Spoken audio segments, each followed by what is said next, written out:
Assalamualaikum warahmatullahi wabarakatuh. Perkenalkan, nama saya Siti Fatmawati, Program Studi Agribisnis, Fakultas Pertanian Universitas Muslim Indonesia. Baiklah, tujuan saya membuat video ini untuk menyelesaikan tugas ekonomi kelembagaan. Baik, langsung saja saya akan menjelaskan mengenai karakteristik kelembagaan. Karakteristik kelembagaan terdiri menjadi dua, yaitu yang pertama, dinamika kelembagaan, dan yang kedua, teori evolusi dan perubahan kelembagaan.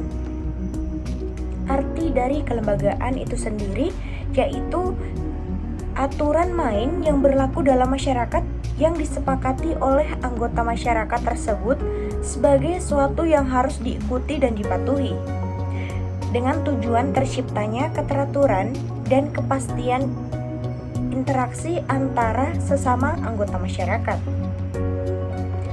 Yang pertama, dinamika kelembagaan.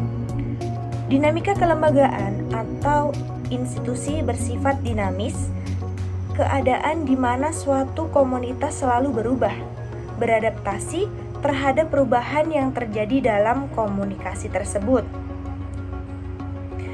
Berdasarkan atas cepat atau lambatnya perubahan, menurut Olive Williamson tahun 2000 menganalisis perubahan institusi dalam 4 tingkat, yaitu pertama, level sosial, yang kedua, level kelembagaan formal, yang ketiga, level tata kelola, dan yang keempat, level continue. Yang pertama, level sosial. Perubahan kelembagaan pada level sosial atau masyarakat adalah perubahan yang terjadi pada kelembagaan yang keberadaannya telah menyatu dalam sebuah masyarakat, seperti norma, kebiasaan, tradisi, dan hukum adat. Yang kedua adalah level kelembagaan formal. Menurut Williamson, kelembagaan formal adalah kelembagaan yang lahir pada umumnya dirancang secara sengaja.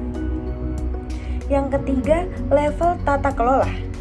Perubahan kelembagaan yang terjadi pada level tata kelola yaitu serangkaian peraturan dalam sebuah komunitas yang berbentuk struktur tatanan kelola lengkap dengan tata penegakannya, memberikan sanksi dan perubahan dari rules of the game. Yang keempat adalah level continue. Perubahan ini berlangsung continue atau sepanjang waktu, mengikuti perubahan intensif ekonomi, harga alokasi, sumber daya, dan tenaga kerja.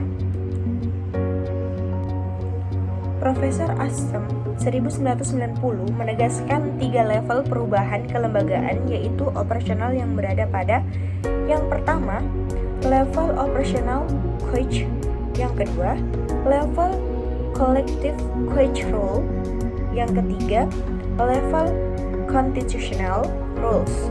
Yang pertama adalah operational rules, adalah aturan main yang berlaku keseharian, yaitu aturan yang ditemukan dalam sebuah komunitas, organisasi, atau kelompok masyarakat mengenai bagaimana interaksi anggota masyarakat komunitas tersebut seharusnya terjadi.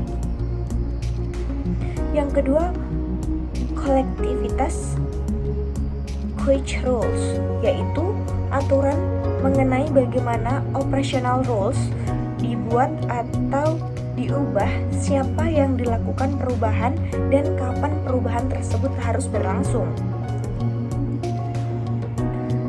Constitutional rules. Kelembagaan pada constitutional rules mengatur utamanya mengenai siapa yang berwenang bekerja pada level collection coach dan bagaimana mereka bekerja. Yang teori-teori perubahan kelembagaan menurut Scholars dan Hanisch 1999, teori perubahan kelembagaan terdiri dari 3, yaitu berdasarkan efisiensi ekonomi, yang kedua berdasarkan teori distribusi konflik, Yang pertama, perubahan berdasarkan efisiensi ekonomi. Teori perubahan kelembagaan berbasis efisiensi ekonomi memiliki 3 arus pemikiran. Salah satunya dari Fosner, sebuah kelembagaan atau aturan perubahan karena adanya upaya pelindungan hak-hak pemikiran.